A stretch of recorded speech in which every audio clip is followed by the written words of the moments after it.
Hello বন্ধুরা, সম্রাট শর্মিষ্ঠা রান্নাঘরে আপনাদের সকলকে স্বাগত। আজকের রেসিপি হলো পাটিসাপটা। কি করে বানাচ্ছি চলুন দেখে নেওয়া যাক। আগে থেকে কুড়িয়ে রাখা নারকেল, পরিমাণ মতন চিনি দিয়ে ভালো করে নাড়াচাড়া করে নেব।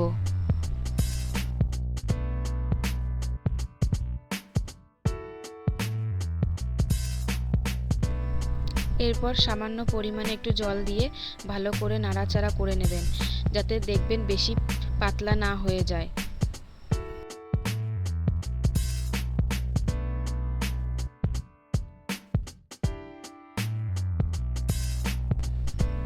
যাতে ক্ষীরটা শক্ত হয় ওর জন্য আগে থেকে একটু সামান্য জলের মধ্যে চালের গুঁড়ো গুঁড়িয়ে রেখেছিলাম, ওটা কড়াইতে দিয়ে ভালো করে নাড়াচাড়া করে নেব, যাতে আটা আটা ভাব হয়।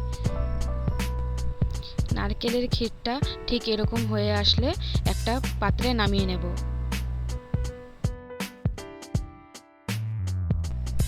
এরপর একটা বাটিতে পরিমাণ মতন চিনি, পরিমাণ মতন ময়দা, পরিমাণ মতন চালের গুঁড়ো, একটু সামান্য লবণ দিয়ে ভালো করে মিশিয়ে নেব।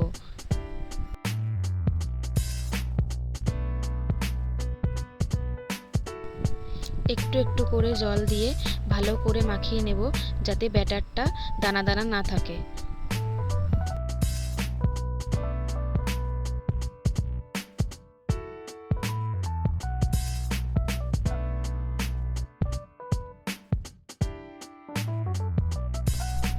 ঠিক আস্তে আস্তে করে এইভাবেই মাখিয়ে নেবেন।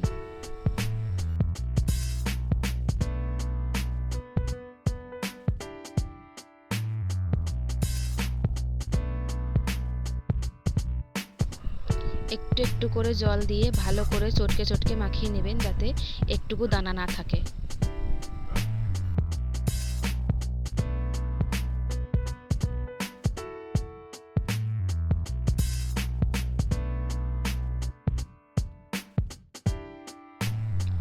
দেখুন, আমি হাত দিয়ে দেখে নিচ্ছি যে কোনো দানা নেই।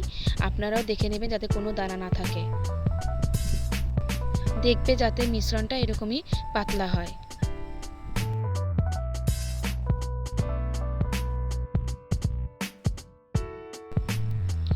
কড়াইটা গরম হলে কলা গাছের ডাঁট দিয়ে চারিদিকে তেল ভালো করে ভরিয়ে নেব। কড়াইয়ে অল্প পরিমাণ মিশ্রণ দিয়ে চারিপাশে ঘুরিয়ে নেব, যাতে একটা ভালো শেপ হয়।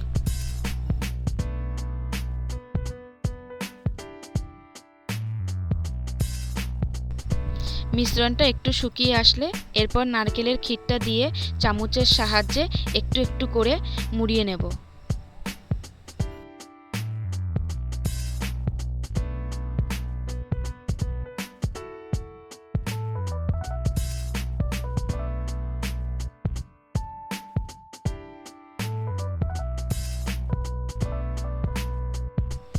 এরপর চারিপাশে সেঁকে নেব, যাতে লাল লাল হয়। ঠিক এরকম ভাজা হলেই তুলে নেব। এরপর একটা একটা করে সবগুলো ভেজে নেব। এই রেসিপিটা আপনারা বাড়িতে বানিয়ে দেখতে পারেন, খেতে খুব ভালো লাগবে।